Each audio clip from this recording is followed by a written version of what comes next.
bazalwane, uJesu inkosi yamakhosi akaphelelanga ethuneni. Uvukile. Jesus rose from the dead. Washiya into umesevuka kuthiwa ilitshe elalibekwe emnyango wethuna latholakala lidinqiwe lisusiwe kunezandla zamuntu. Athi uPaul mayikhuluma akamandla amvusa uJesu abafile. Akunemufa kodwa uvukile. Bantu bazalwane, yena lo Jesu owazalwa yintombi, yena lo Jesu owafa, yena lo Jesu owavukayo, lo Jesu uyabuya.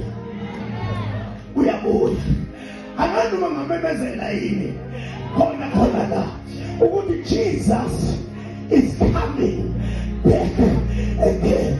Ukhuluma bazalwane nabafundi encwadini kaJohn chapter number 14. Umekhuluma laphayana uthi angithandi ningabi nolwazi ngabalalayo ngoba bazovuka. Uthi-ke mayikhuluma athi niya kuBaba ukuze lapho nikhona nani nibe khona. Abesethi ngiyobuya. uJesu bazalwane uyabuya. But you know, uma efikile uJesu kulo mhlaba, there are a couple of things azenzayo nizovala khona manje. Couple of things azenzayo that are so powerful, that are so glorious. uJesu wayengumuntu ngokupheleleyo.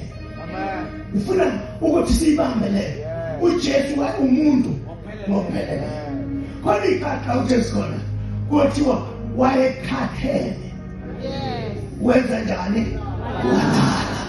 Ngoba uJesu wayengumuntu ngokupheleleyo. Ukhona ikhathi lakhona uJesu bazalwane wafeza wathi ngicela uyobamba ufishi ozobamba kuqala ukhipha imali uyophela ungithelele nami. Wakhipha intela ngoba uJesu wayemuntu. Nisekhona bazalwane wahamba kulo mhlaba wakhekwa ngenxa yokuthi uJesu wayenjani, wayemuntu. Kodwa bazalwane wayemuntu ukuze relate nathi. Angiphinde futhi ube umuntu ukuze azozwa izinto ezisula abantu. Yingakho mayisakhuluma umlomo wamaHebheru athi sinommeli odabulile amazulu ohlushwe ngakho konke, kukho konke wahlushwa ngakho konke, kodwa akaphelanga ngokuhlushwa because he became a man to relate with us. Wayeso relate nezinto ezenzeka kithi. Wathukwa ngenxa yokuthi thina siyathukwa. Wakhafulelwa ngamathe ngoba thina sikhafulelwa ngamathe. Wabhingwa ngoba thina siyabhingwa. Wazondwa ngoba thina siyazondwa. Wahlejwa ngoba thina siyahlejwa. Wazalithi wafika wathi ngizoba kanye nawe. He came